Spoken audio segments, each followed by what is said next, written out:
Good morning. My name is Beverly Weber, and I am President and CEO of the United Way of Benton and Franklin counties. And it's my privilege to welcome each and every one of you to our first Community Health and Human Services Forum. We're very excited that so many of you took the opportunity to be with us this morning, and we hope that you learn a lot and come away from it more knowledgeable about your community. Before we begin, I'd like to just give you a little bit of background. A few years ago, about 200 community leaders invested over 1,000 hours of time in looking at what are the greatest needs in our community, prioritizing them, and then developing solutions to those most pressing health and human service issues in our community. Since then, United Way has worked with many of you and many other organizations to implement, to plan, and to evaluate initiatives that would tackle those most pressing issues. What we're trying to do today, excuse me, is to give you a report on what's happening in our community in terms of those 4 priority areas: education, health, safety, and self-sufficiency. But of course, all of the work that we're doing is really all about trying to improve lives and make this a better community for all of our residents. Facilitating our morning is Loanne Ayers. She's a director at WSU Tri-Cities, and she will be leading us through the panel discussions. Would you please welcome Loanne?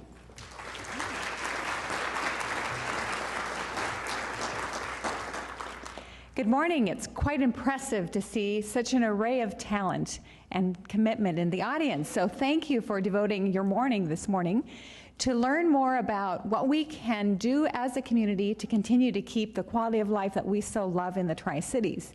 You know, the Tri-Cities is a growing and diverse community. We've often hit the news for our economy and our growth, but that growth does come with challenges. And I know that whether you're representing industry or government or not-for-profit organizations, education, or the faith community, you've experienced that among your members and your participants. And so it really is a delight to be able to bring to you and to the community through charter the really key points in each of the 4 areas of education, health, safety, and self-sufficiency. What are we doing? What are our biggest challenges? What are some creative solutions that we can collectively address so that we can maintain that quality of life and the workforce we need to continue to be a thriving community? We have specifically selected our panelists this morning to represent their areas of expertise. We have so much talent and wisdom in our community. It was really a challenge, but we brought superstars to you this morning. They're going to be addressing their specific slice of our community. So for example, in education, we have from birth through lifelong learning represented by our panelists. I would like to make a note. If you would take your program in front of you, you will notice that there is a QR code that you can get information from the slides in case you need to be able to take that with you.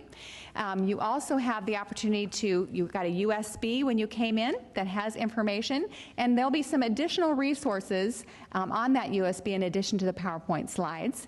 You have the opportunity to text in questions at any time, and you can either write them on a piece of paper, and there should be paper on your stations at the tables that you pass to the end of the row, so that if any time you have questions during any of the presentations, pass them to the end of the row. We'll be collecting those at the beginning of our first break, and then just before we go into the question and answer session at the end. We really wanted to give maximum time to showcase the information we have to present, but also provide an interactive opportunity. And so some questions may be covering multiple areas, and that's why we decided to really have the question and answer period at the end. So again, you can either text in your information, your questions, and we will be collecting those in the back, or write your questions down on a piece of paper and pass them to the end of the row. As long as you have your program in front of you, you'll be given a program and a pen to take notes, and I'm putting on my teacher hat. I was thinking of, when you get so much information, sometimes it feels like a fire hose. You're soaking up so much information, and then you go away and what were the key points? What was I going to do about that? So with my teacher hat on, I thought perhaps you could, under each notes page, list the letters A, C, T. So for example, turn to the education page and leave some space between the letters, A at the top, C in the middle, T at the bottom.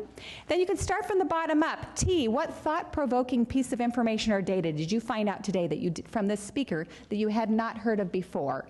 So T, what thought-provoking information? C, what did you hear that would cause you to want more information or further consideration? You might need to do some more research. That's the C. And then the A, what action can you take within the next 30 days? Writing a note, doing more research, impacting your strategic planning with your organization. So a way of kind of organizing notes would be to act with ACT, working your way from the bottom to the top. That was my teacher moment. Thank you for bearing with me. I want to acknowledge also the hard work of the Community Solutions Committee in organizing this and all of our panelists, as well as the generous sponsorship of our sponsors with Charter, AmeriGroup, Real Solutions. Charter, as you know, is taping this so that we can put this up on YouTube. I know that some of your board members, others from your organizations were not able to attend today, and so Charter will be editing the video from today into each segment. There'll be their own YouTube segment, so if you're interested in education, you can click just on the education segment. And that way you can have that information to share with others in your influence circle. Let's begin our sessions this morning with education. Education is the foundation of the quality of life and the quality of our workforce in the community. And with us, we have three panelists. We have Jim Skucy, the Executive Director of Benton Franklin Head Start. We have Dave Bond, the Superintendent of the Kennewick School District. And we also have Rich Cummins, the President of Columbia Basin College. I'm going to turn it over to Jim.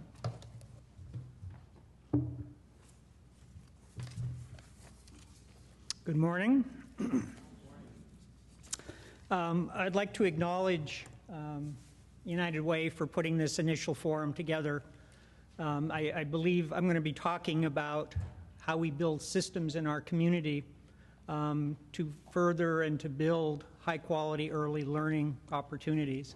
And I think the community solutions and the work of United Way in terms of contributing to a systems approach has been really outstanding, and this forum is something that I think is very important to help a broader area in the community understand what early learning is all about and how the community can be part of that process. I want to start out with a couple of statements that I think lay a groundwork for what I'm going to be talking about. The opportunity to attend a quality pre-K class makes a child 40% less likely to need special education services, 40% less likely to repeat a grade, and twice as likely to attend college.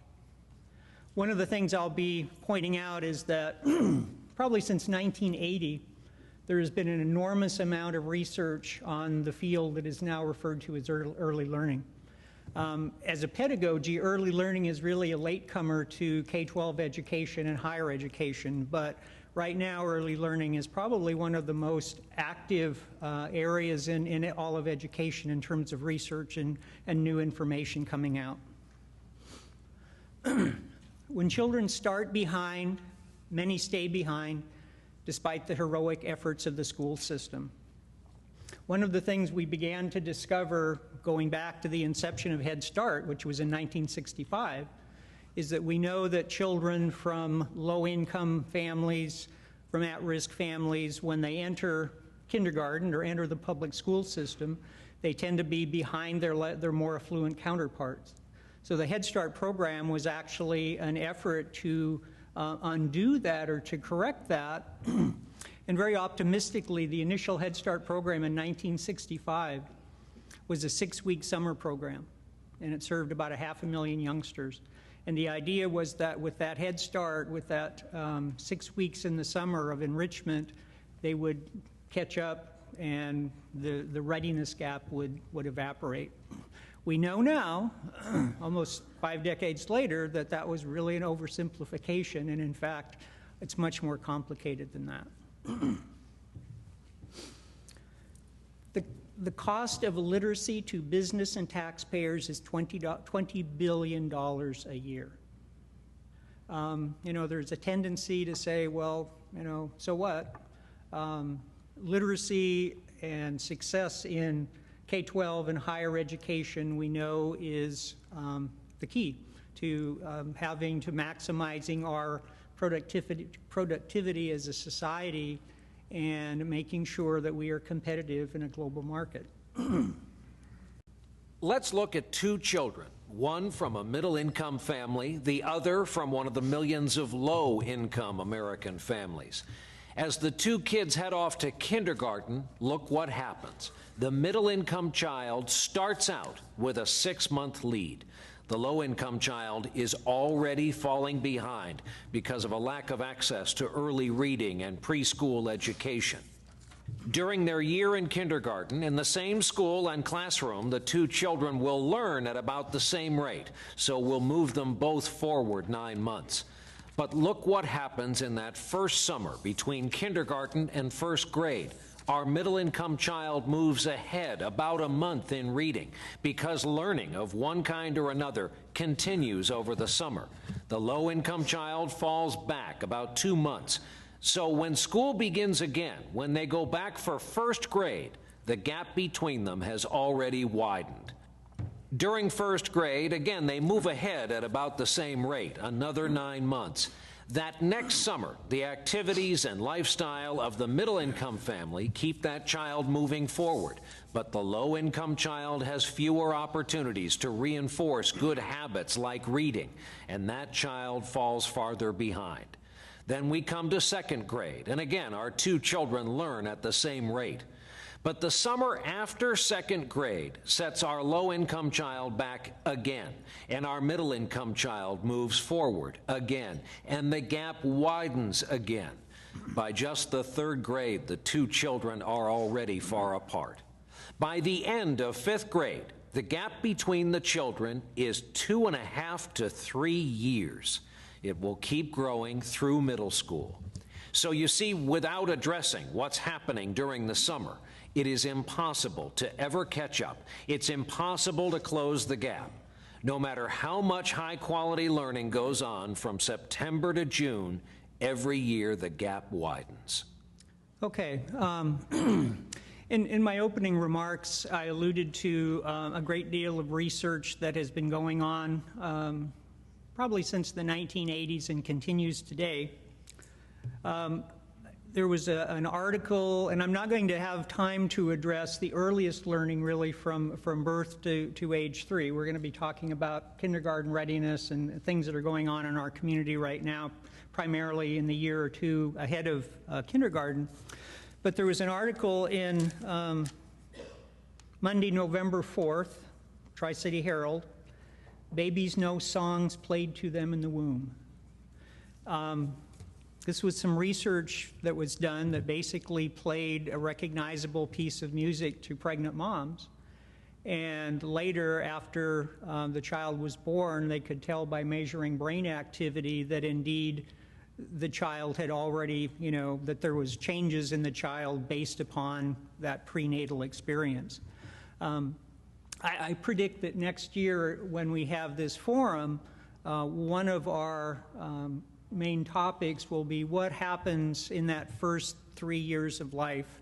And I see my colleague Carla Prock back there shaking her head because she's really an advocate for this research and what it's telling us about success in school. Okay, I want to talk about system building and the 10 steps to building an essential pre-K system. And these are taken from a book called Making a Difference, 10 Essential Steps to Building a Pre-K-3 System. And this is based upon the experience of the community of Bremerton, Washington. And over a period of a decade and a half, under the leadership of Dr. Betty Hyde, who was the superintendent of the district at that point in time, and now she is the director of the Department of Early Learning, they began to make connections in their community to support early learning. And out of that came these 10 steps in terms of if you want to build an early learning system in your community, these are things you have to do. Step one, establish needs and common interests. One of the purposes of this forum, as I said earlier, is to expose a broader group of people to the discipline that's early learning and to help folks recognize how critical early learning is to school success and, again, to economic success for all of our children. Connect with your early learning environments. One of the examples I'm going to talk a little bit about is the Richland School District ACES program. ACES stands for All Children Exceeding Standards, and it's probably a year and a half old now. And what their focus has been to build connections with the early learning community in Richland to support youngsters coming to school ready to learn. As a result of that commitment to early learning, the Richland School District has provided facilities for Head Start classrooms on their elementary campuses, particularly two campuses that have the highest number of low-income, free and reduced lunch children. That's a common measure of poverty, Jefferson and Marcus Whitman. So we have Head Start classrooms located on those campuses so that more of the children in the Richland School District can have a quality preschool experience. In addition, the Richland School District operates an ECAP program. And for those of you not familiar to ECAP, it is a state-funded program modeled after Head Start. It's been operational now for about 25 years in the state, and it stands for Early Childhood Education and Assistance Program. Provides a similar approach working with children and families prior to their entry into kindergarten. The next step is developing a leadership group. In the Tri-Cities community, our leadership group has coalesced and has become the Benton Franklin Early Learning Alliance. The Alliance is made up of individuals and organizations who have a commitment to early learning, who have a commitment to supporting families, and are working to strengthen the early learning environment in this community. These are our value statements or goal statements from the Early Learning Alliance Charter. We want to ensure that children that are healthy and socially, emotionally, and cognitively prepared for success in school and life. Parents, families, and caregivers that have the information and resources needed to be their children's first and most important teachers. Early learning professionals that are prepared and have the knowledge and responsiveness to children's different learning styles, capabilities, and developmental goals so that they ensure a high-quality learning experience for children. Let me say at this point, going back to the Richland School District's ACES program, in this community there's Head Start, and we serve about 400 low-income birth to 4-year-old children. 2 ECAP programs, Kennewick and Richland, probably serve another 300 youngsters. But that's only a small fraction of the youngsters that are moving into kindergarten. So what the Richland School District did with their ACES program is reach out to child care providers in the Richland School District boundaries, ask those providers what they needed, how the district could support their efforts in terms of preparing children.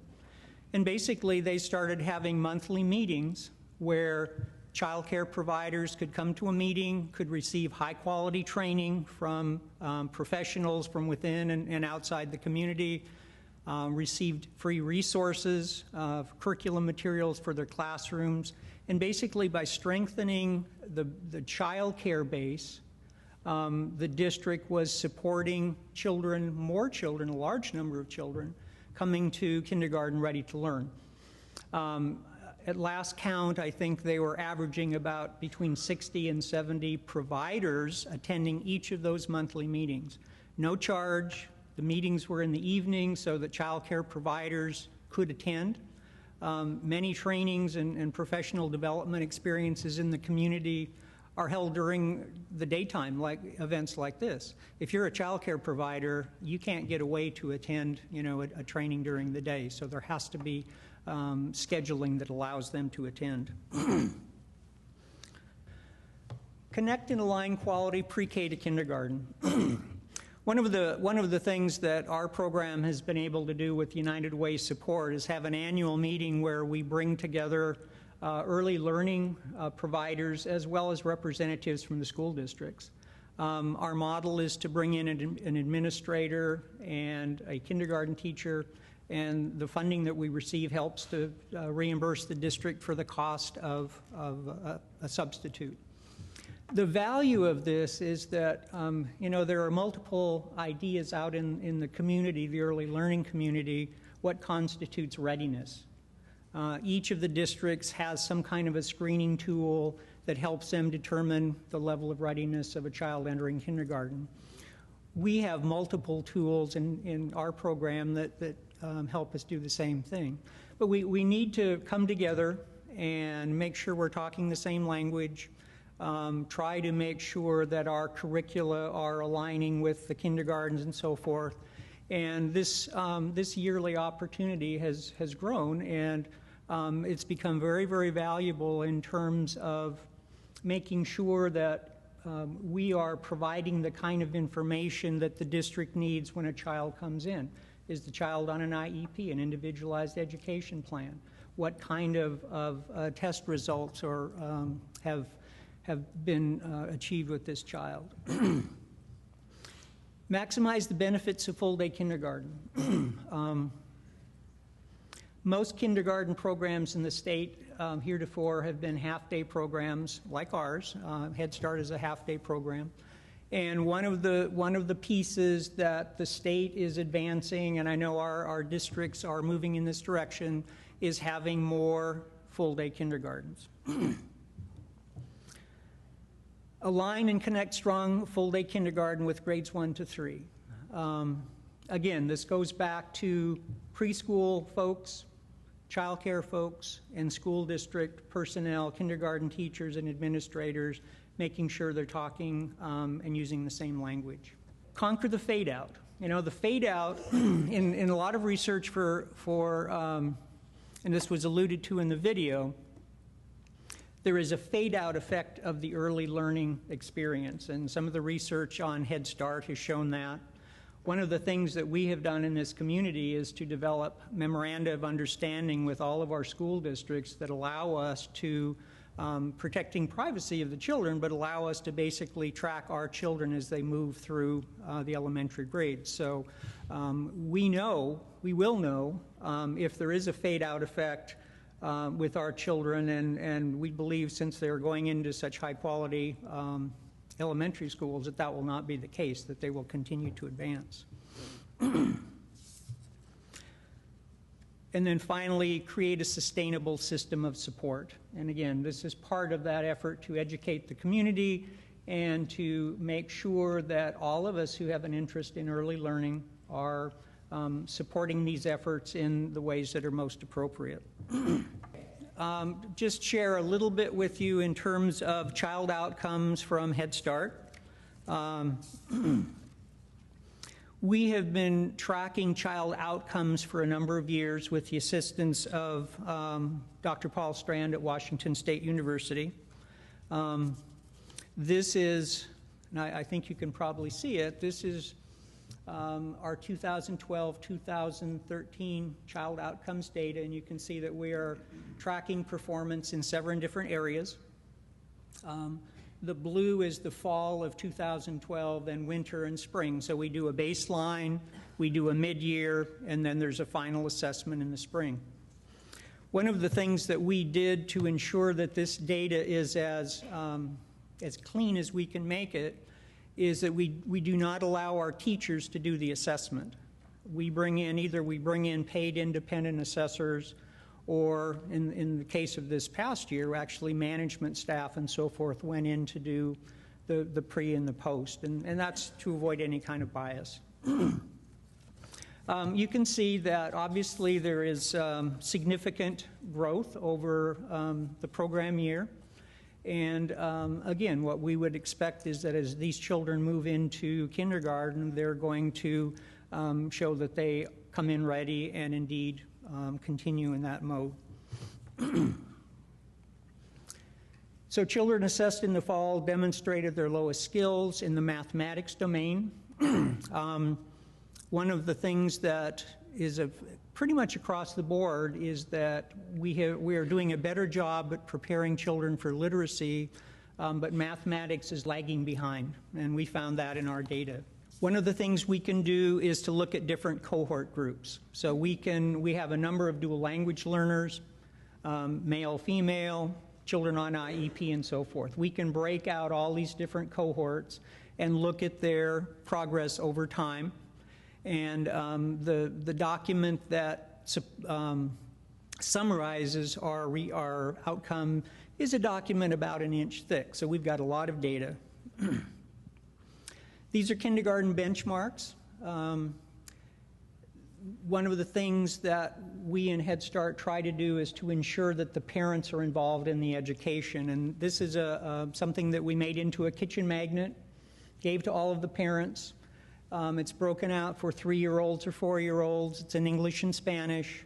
And it indicates some of the kinds of learning that would be age appropriate to get the child ready for kindergarten. And this is one other assessment tool that we use. You can see we break out 3, 4, and 4 returners. 3s and 4s are clear. 4 returners are children who basically are in the program for 2 years. And then this is longitudinal data. And the last point I want to make, and this looks like it's not a very interesting slide because it's kind of all level, but if you look at the dip in 2009, 2010, you will see that there's a pretty significant drop there. And we did one thing differently that year, and that is that we have had the teachers basically have to present their child outcome data to other teachers and have a dialogue around that. So it sort of exposes them and their child outcomes to the other staff. In that year, we eliminated that because staff were kind of pushing back and it took time and so forth. And we saw a significant drop. So the point of this is that data is wonderful, and we have all the data in the world, but if you don't use that data to inform instruction, feed it back to the teachers in real time, then all you've got basically is a bunch of numbers. Okay, thank you for your attention, and I will turn the podium over to Mr. Bond, and thank you. Well, good morning. I welcome you again to our Health and Human Services Forum. My name is Dave Bond. I'm the superintendent in the Kennewick School District. I've been there for about 6 years. This morning I want to talk about K-12 education. I've been given 15 minutes to cover K-12 education, so we're going to be at about the 25,000-foot level rather than right down on the ground. And what I'm going to talk about is basically how we see it in Kennewick, recognizing that, of course, some of you might not be from Kennewick. We fit demographically right into the middle of the Tri-Cities. Pasco, in terms of looking at things like free reduced lunch counts, the number of second language learners, we fit right into the middle of the districts, and so we like to say that we're basically the district that best represents the Tri-Cities.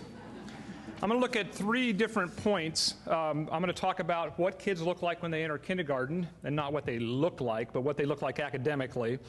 And I'm going to talk about 3rd grade reading, and then I'm going to talk about graduation. So that's your 25,000-foot view.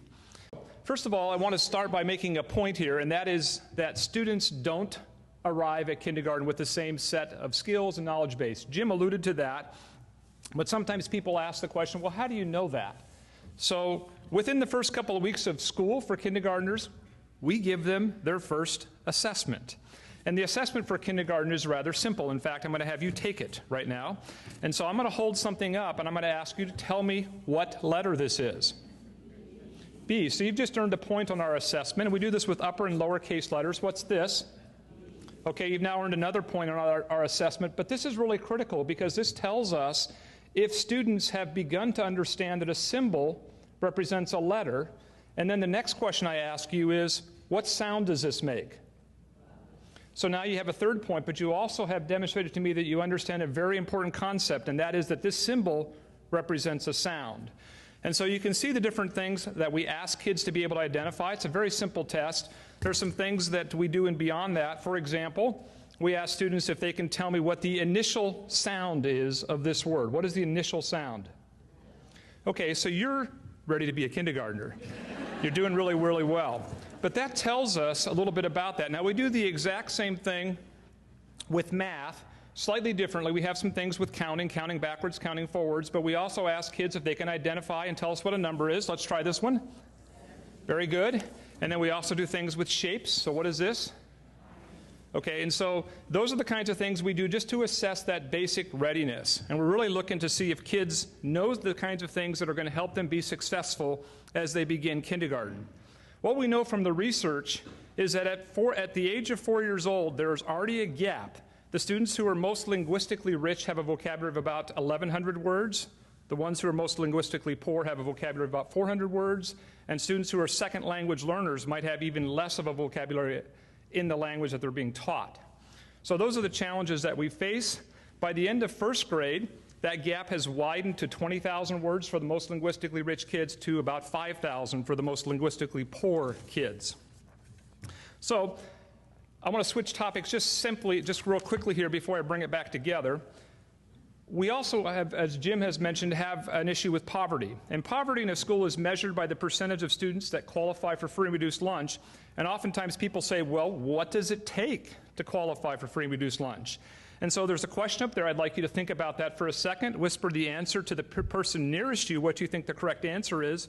According to the Department of Agriculture, a family unit of 3, that could be a mother, a single mother and 2 children, or a mother and father with 1 kid, they qualify if their annual income is equal to or less than 3, 2, 1, and the correct answer is $25,389.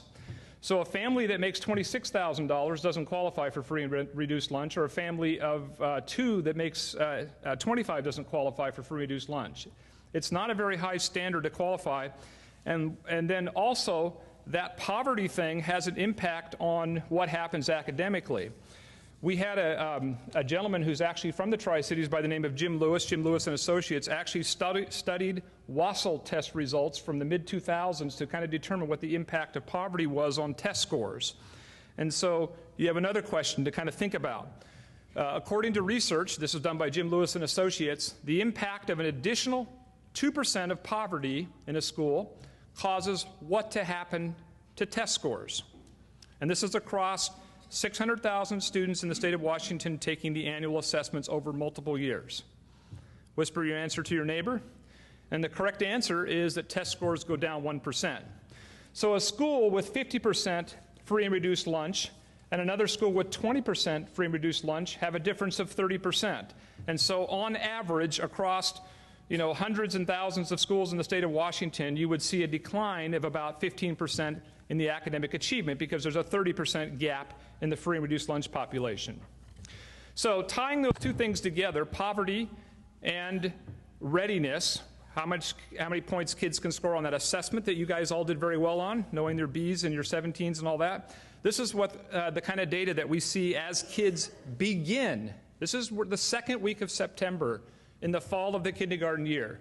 So look at the extreme right-hand column first. A school like Amistad Elementary in East Kennewick, 94, that is not a misprint, 94% of their students qualify for free and reduced lunch. Okay, a school like Cottonwood out in Badger Canyon, 13% of their kids qualify for free and reduced lunch. That's the gap in the economic situations of the families here in Kennewick. And you see, we expect students to score 30 points or more on that test. That's getting 10 words or 10 letters correct, knowing both the upper lowercase and the sound. That's a basic minimum starting point. And you can see that 29% of the kids at Amistad versus 87% of the Cottonwood kids can achieve that. The same is true in math. We expect our kids to get 60% or more, or 60 points or more on that math test, and you see a similar kind of gap there. And by the way, it's not on the slide, but I would note that at Amistad Elementary, 57% of the kids also qualify for bilingual instruction, which means they're not proficient enough yet in English to be out of the bilingual program. And so that's an additional challenge that those kids have. They're not only learning how to read, but they're learning a new language to read in. And so that really makes a difference. So what we're really talking about here is really what Jim was talking about just a few minutes ago, and that is there's a huge gap at the starting point. We have some 5-year-olds in kindergarten operating as 3-year-olds in terms of their intellectual and academic knowledge, and some operating as 6 or 7-year-olds. And that's the challenge that we start with. So what are we doing about it? Well, one of the things in Kennewick that our board's been very committed to was a Ready for Kindergarten program, which we launched back in 2001. It's available free to parents. Basically, it teaches parents how to teach their kids those pre-reading and pre-math skills.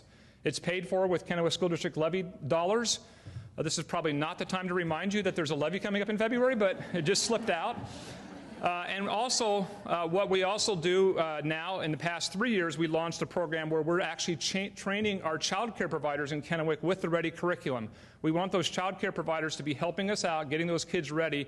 Rather than plopping them in front of the TV to watch Transformers, we want them to be working with them on basic literacy and basic numeracy skills. We're involved in many ways with United Way's. Obviously, the Our Babies Can't Wait program is something we're very, very supportive of, because we want those children to get to us as ready as they can possibly be. And then 2 other things.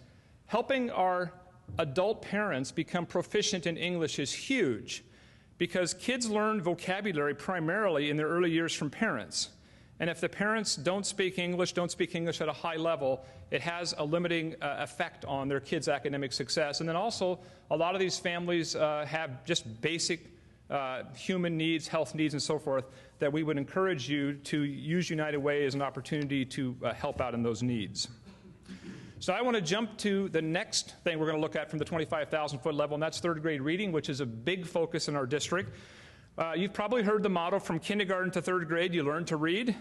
From 3rd grade on, you read to learn. If you think about it, how you learn stuff in high school, middle school, and so forth, you had probably a lot of textbooks. And those textbooks, you have to be able to read them to be able to get the knowledge out of them. And so we really focus at the end of 3rd grade on 2 different things, 2 different score points that we want kids to be at. The first one is a score of 194 on the spring map test, which doesn't mean a lot, but that's just how we define it, which basically means you're within the margin of error or standard deviation from the mean, or the 50% mark.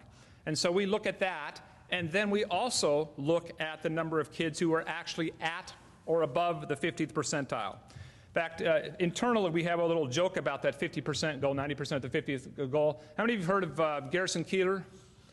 Okay, a Prairie Home Companion, Lake Wobegon, where the women are strong, the men are good looking, and all the children are above average. So that's our goal, is that all of our children are going to be above average in Kennewick. And so what does that look like in terms of where we're achieving right now? First of all, again, think about the impact of poverty, the impact of free and reduced lunch, and look at the gap we have between some of our richer and poorer schools. Again, these represent 3 of our 14 elementary schools, and we have lots of folks in between. But at a school like Cottonwood, we have 96% of the kids meeting that particular standard of being within the margin of error or standard deviation away from the mean at that particular level. And then if we look at the 50th percentile, we actually had 4 schools in our district that actually had 90% of their kids above the 50th this past year. The year before that, we also had 4. We have another 4 that have over 80% of their kids at the 50th percentile or above. And not coincidentally, they are our schools with the fewest number of kids that qualify for free lunch. So what are some opportunities for us in terms of reading? Well, if you are a person who has some free time, we have a volunteer program where adults in the community can come in and read to our students. We have 6 schools in our elementaries where this takes place. You sit and read with the child reads to you. If you're interested in that program, give us a call. We also ask that you promote our motto. Our motto in Kennewick is read 20 minutes a day with your child. We've tried to make that such a community value that you feel guilty if you don't do that. How many of you ever felt guilty for not reading your kid? Excellent. Then our motto is achieving its intended result. So please remember to do that, to read with your child. And then, of course, in order for us to teach kids, they have to show up. And so when kids aren't there, then, of course, it has an impact. And, of course, kids of poverty have a harder time with health care, having their medical needs met. And so that's an issue that sometimes compounds that particular problem. So we'd ask you to support that. Remember, all these things, the reading 20 minutes a day is practice. If you want to be a good free throw shooter, hit a baseball, you practice. The same is true with reading. It doesn't work another way. There's not some people that are just automatically gifted like that. So one last little question to ask you. Last year we had 1,195 third grade students who take that MAP test in the spring of 13. So how many didn't meet the district expectation of being within that margin of error, 1 standard deviation of the mean, and were not a special ed student or a second language learner? Whisper your answer to your neighbor or think it in your head, and the answer is only 35. If kids aren't impacted by some significant issue with their either learning English or their cognitive abilities, we do a really, really good job of getting them to that particular standard. The last topic that I want to touch on is graduation. How many of you have seen a headline something like this? Then you don't read the paper, do you? This is from USA Today. Here's another one. I'm saying not this exact headline, but something like it. Okay, here's another one. Something like that. This is the common news that you read when you pick up the newspaper, that the high schools are in crisis, that we've got more dropouts than ever. And so I want to make a point that graduation is the goal of any K-12 education system. That's what we're there for. We're there to help kids meet the standards necessary to graduate from high school. But I also want to make a point that graduation requirements have been increasing over the last decade. Students have to earn more credits in math and science than they did just a decade ago, and they have to pass state tests in reading, math, and writing and science to graduate. So here's a question I'd like to ask the audience frequently. How many of you had to pass a state test in order to graduate from high school? And usually the only hands I get are people from New York because they had to take the Regents test in New York. Prior to that, I do not believe prior to 2002 or 3 there were any state tests required for graduation. You might have taken tests, but they weren't required to be able to get a diploma. The kids today have much higher standards for graduation than we ever did. And finally, the methodology for computing the graduation rate has changed multiple times and has gotten more difficult over the years. It's finally being standardized by the feds, which is probably a good thing. So given all that, given all the things that are happening, here's the question. In the United States, which of the following is true about the graduation rate? It's been declining about 2% per year, 1% a year, flat, or it's the highest it's ever been. All right, think about it in your head, whisper it to your neighbor, and the correct answer is the graduation rate is the highest it's ever been in the history of the United States. So let's take a little quick review through history. Back in 2000, or back in 1900, according to the United States Department of Education Center for Educational Statistics, the graduation rate was under 10%. Think about that. Back in those days, getting through 8th grade was a big deal. By the 1920s, the roaring 20s, the graduation rate had picked up a bit, up to 17 to 29%. By the time that we got to the 1940s, we were at 51%. By the time that we got to the 1980s, we were at 71%. And I didn't update this, but as of 2010, the graduation rate was 77%. As of 2012, it's ticked up to just above 78%. So a couple of thoughts about that. That's the on-time graduation rate. That means you completed it in 4 years, and we know a lot of kids take an extra summer or take an extra semester to complete. This is just the on-time 4-year graduation rate. Is that good enough? The answer is no. We want to keep getting better. Is it the highest it's ever been in the history of our country? Yes, it is the highest it's ever been. And as I stated before, the requirements for graduation are higher than they've ever been, and what kids have to know and learn is higher than it's ever been. I use this example sometimes to kind of make the point, particularly in the area of math. As a high school principal, I was a high school principal for 10 years, and I had the experience of seeing kids walk across the stage. There are only 2 math classes that they'd pass in high school were general math and pre-algebra. Now, you can't walk across the stage without having taken algebra, geometry, and another math credit and have passed a state test that assesses your knowledge in geometry and algebra. So the standard is way higher, which makes the fact that the graduation rate is increasing all that more impressive. When I was in high school, the Evergreen High School, Vancouver, graduated in 1975. Don't think about how old I am while I'm telling you this.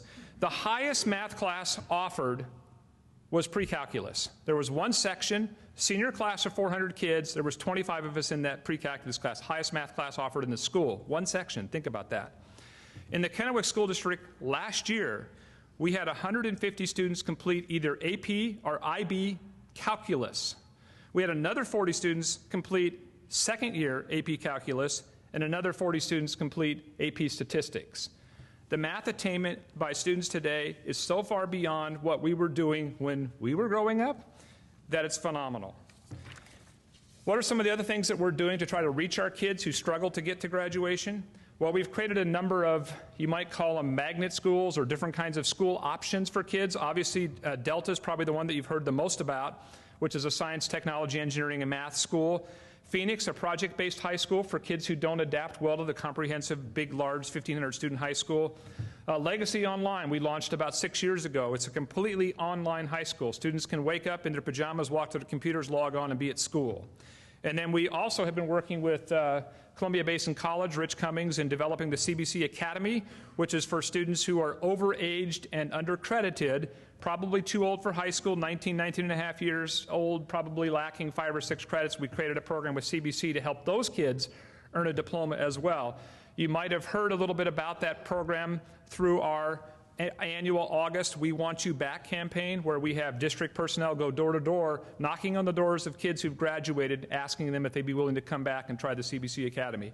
So we're doing a lot of things to try to make sure that kids reach graduation, because we know the economic impact, and Dr. Cummins is going to talk about that happens to kids when they do not graduate from high school.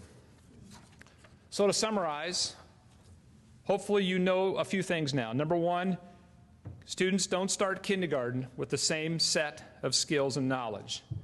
Number two, it's absolutely critical to have kids reading by the end of 3rd grade, because the rest of their life they're going to use that reading skill to learn. And then finally, graduation rates are increasing. We're happy about that, but there's a lot of work left to be done. We want to get more students to that finish line within 4 years than we're currently doing. And you can help by getting involved to make sure that kids do start kindergarten ready to do quality academic work, learn to read by 3rd grade, and graduate on time. And with that, thank you for your attention and time, and I'd like to introduce Dr. Rich Cummins, the president of Columbia Basin College. Thank you, Dave. And thanks again. I'll just reiterate everybody else's thanks to United Way for putting this on this morning. When you want to solve a huge problem at the systems level, it's important to get all of the system players into a room. And so I applaud United Way for pulling together this conversation. There's a fellow by the name of Adam Kahane who reverses the 1960s slogan, who says that if you're not part of the solution, you're part of the problem. And he says, actually, if you're not part of the problem, you're not part of the solution. And today we're taking a look at some serious community problems and understanding our own role in those problems so that we can become part of the solution. As Dave said, high school graduation these days, the bar is raised higher and higher. I'm also a 1975 graduate and had pretty much the same track through high school as Dave. And one figure that he didn't include was all the Running Start kids at Columbia Basin College who are taking college-level math. The kids are better prepared, but the headlines are about the lack of preparedness. In my institution, the lack of preparedness is a problem because we're actually dealing with a lot of the poorer students that Dave was illustrating in Jim and their slides. So my story today is going to be a narrative about America and a little bit of our history and a little projection about the future. So this is a picture of my dad. My dad graduated from the war, World War II, in 1945. He was a Navy corpsman, and he re-upped and went back into the Navy, I think, for a total of 10 years. So about 1952, he hit the job market in an America that had no peers.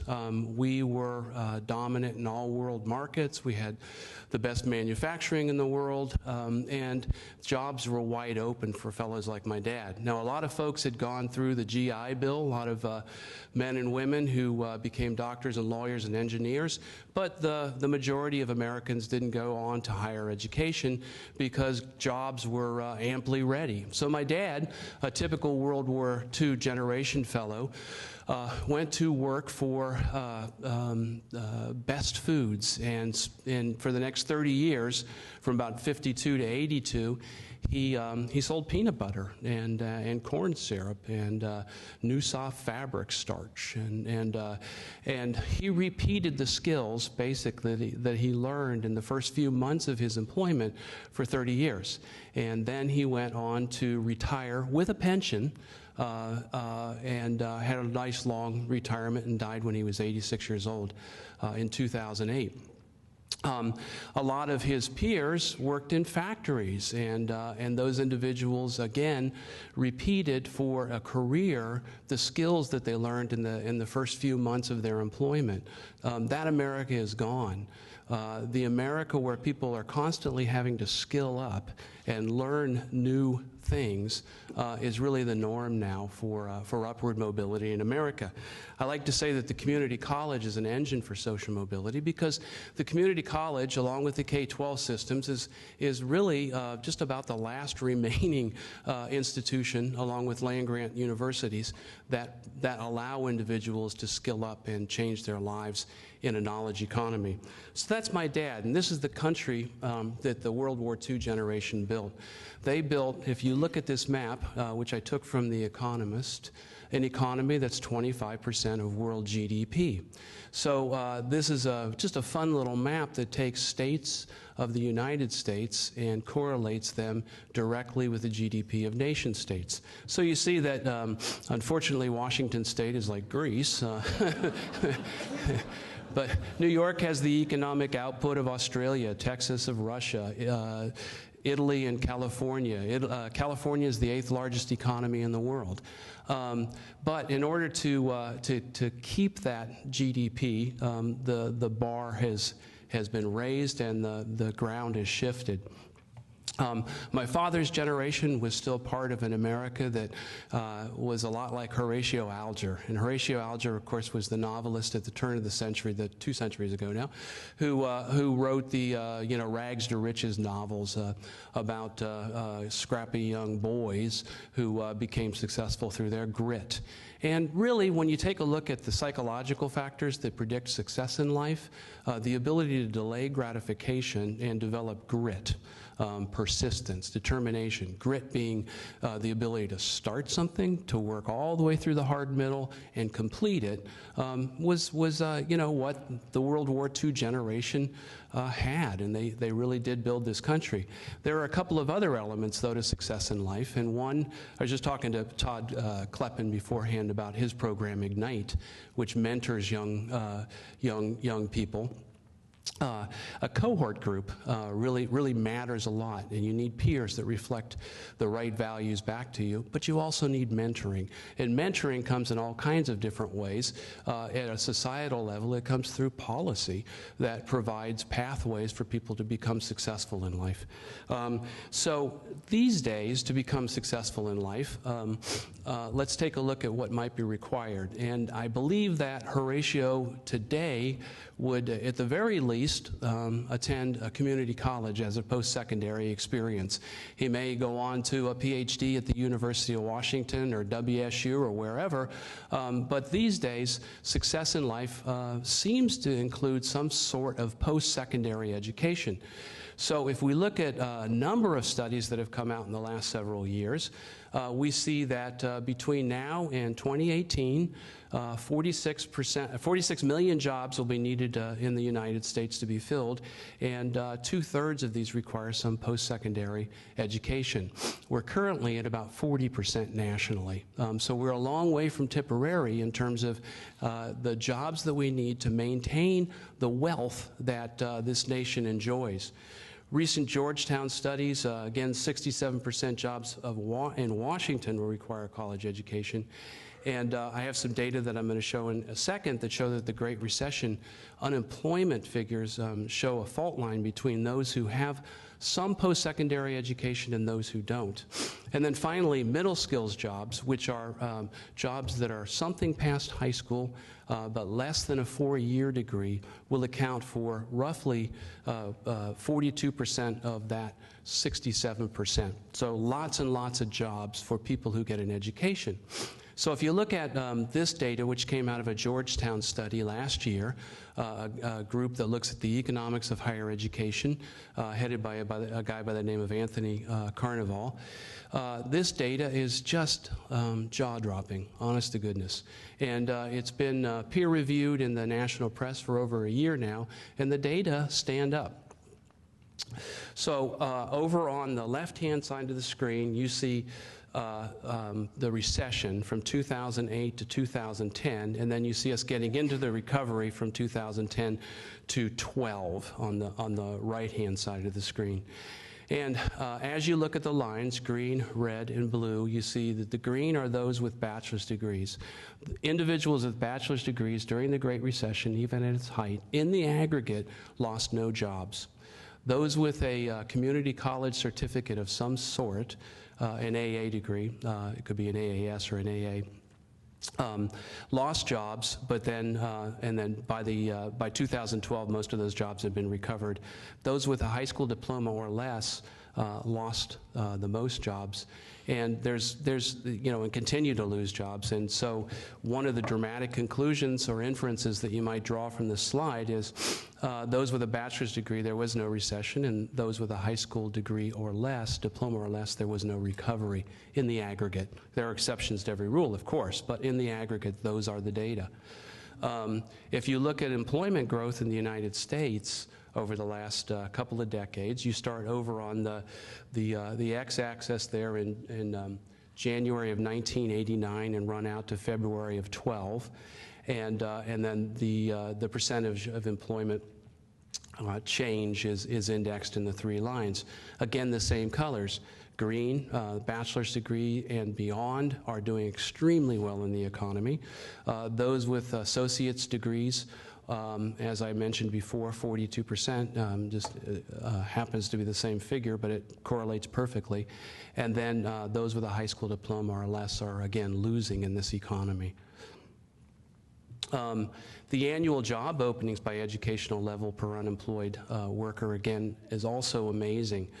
And what this slide tells you is that if you have a bachelor's degree or higher, there are 5 times as many job openings as there are unemployed persons. In fact, individuals like Bill Gates, of course, routinely complain that they have 2 job openings for every qualified individual applying for the job. So again, Horatio Alger, needs to go to college to get some sort of credential. And then unemployment rates by education. Again, you can see just the data in a different way. And that's pegged to annual income. Again, the more education a person has, the more they tend, in aggregate, to be more productive and to do higher value work that results in higher economic productivity. So here's the thing, and this is correlated exactly with what Dave had to say about how high school graduates are getting smarter and being asked to do more, but which hasn't yet translated to college. So if you look at this is a table that takes, by age cohort, the education levels of United States citizens. So in the age cohort 55 to 64, the United States has 39% of its population with a college, a post-secondary degree of some sort. So we lead the nation in that category. Now, we hear all the time that America's sliding, that all these other countries are beating us. Just read a book last week called The Smartest Kids in the World, and America wasn't mentioned. Finland, South Korea, and Poland were the data sets in this particular book. But if you slide all the way down to where we allegedly have slid at number 10 there in the 25 to 34 cohort, you see that the actual graduation rate or post-secondary degree attainment has actually risen by a percentage point. So it's not that we're sliding, it's that we haven't gotten the story yet. The story is we need to up our game. We need to produce more college graduates to compete in the global economy. Canada has gotten it. Canada leads the world in post-secondary attainment. Their economy is just clicking along. Same with Japan and, as I mentioned, Finland and Korea and those other nations. So it's not so much the decline of the West that you hear about, it's the rise of the rest in terms of the data that I'm looking at least. Now, if you look at college enrollment rates in first fall after graduation, the high school class of 2012, and this is just a slide, and I have another one that kind of shows, again, what Dave and Jim have already spoken about. And poverty is a huge underlying factor. The individuals that we see at the community colleges tend to be individuals who are not wealthy, who have risen from middle and lower middle class circumstances to work their way through college. They're not in general, students whose families have the money to send them off someplace. So, again, you can see that the college level rates fall a lot in line with income levels, and also with geographic location. As a community that has a very high poverty rate, especially in Franklin County, and is rural, we're kind of in a double whammy situation when it comes to higher education attainment. This area is notoriously underserved for higher education. When WSU Tri-Cities got 4-year authorization, it was one of the best things that could happen to the Tri-Cities future. And one of the reasons, I mean, the biggest reason is because it's going to produce more college graduates who will stay in this particular area of the country. We've relied, as has Microsoft and others, on imports. How long can we sustain economy based on drawing intellectual capital from other parts of the country or the world? The answer is probably not much longer. This is a graphic that just kind of shows you the percentage of all undergraduates in the United States. 14% of them are between the ages of 18 and 22 and living on a residential campus going to school full-time. The vast majority of individuals in higher education in the United States is the non-traditional. So the non-trad is the new trad, basically, right? The person who is trying to skill up, the person who is going at a much slower pace, the person who's living at home, the person in their 30s or 40s, that kind of individual. So when we think about college, unfortunately, I believe we still think in terms of 18 to 22. I hear people say all the time, well, gosh, I didn't go to college. And I look at them and I say, you know, you're 28 years old. What do you mean you didn't go to college? I mean, it's not like the boat is sailed for the rest of your life. It hasn't. You know, I posted on my Facebook page a while back something along the lines of, I can't count the number of people who I've heard say, well, gee whiz, I didn't get married by the time I was 22. I guess I'll be single forever. It just doesn't work that way, especially in the new economy. There's a lot of different ways to get an education, and information technology has opened up a lot of different kind of venues. So that comes down to, okay, well, what about affordable access? And we read all the time in the newspapers about how the cost of education has exceeded, you know, outpaced inflation, you know, 100 times or whatever, that kind of thing. And that's true, but the big story on the cost of education going up is actually the biggest part of it is the retreat of state support. So it's not so much at Columbia Basin College, for example, that we've gotten more expensive in terms of educating individuals. Actually, we cost less than we used to because of budget cuts and other kinds of efficiencies. But our state support has gone down. So that means that we then have to shift the cost of what it takes to get someone through college onto the individual student. That's the real story for higher education in the main. Now, there is a phenomenon of kind of chasing the Carnegie ladder, you know, where the state school tries to be like the research school, and the research school in your state tries to be like Berkeley or Michigan or Ohio State. You know, that certainly happens, but in the main, most of it has to do with a shift in tuition responsibility from taxpayers to students. If you look at what is affordable and what is not affordable, there's lots of ways to put together an affordable education. I just want to pull my hair out when I hear people kind of despair and say, well, I can't go to college, or I can't send my kid to college. come talk to me, please, if you hear, or send that person to me. I mean, we'll figure it out. There are lots of different ways to put this together. We have 850 students in Running Start right now, and it just makes me so full of joy to know that there are 850 kids, a lot of them from low-income families, who are getting 2 years of college for free. And when they get that 2 years put together, then they can go to WSU Tri-Cities and stay at home, and for $25,000 by the end of it, they've got a bachelor's degree. A bachelor's degree does not have to cost $250,000. It does not. So that's just the message that I'm glad I'm in a pulpit, because I feel like a missionary on this. A college degree is necessary, and or some kind of post-secondary experience is necessary, and again, I'm showing you more about the business model. If you look at the blue line, you see that's private. If you look at the red line, those are 4-year public. If you look at the community college, it's 2-year public.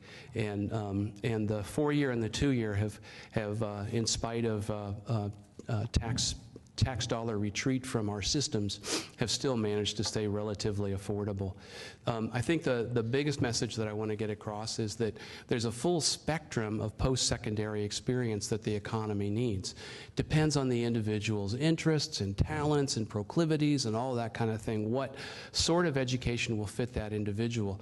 At Columbia Basin College, we have 1-, 2-, 3-, and 4-year programs. We've got the whole range. Maybe it's a 1-year certificate in welding that the person continues to upgrade over the course of a welding career as the individual learns more and more about exotic metals and the chemistry of welding and that stuff.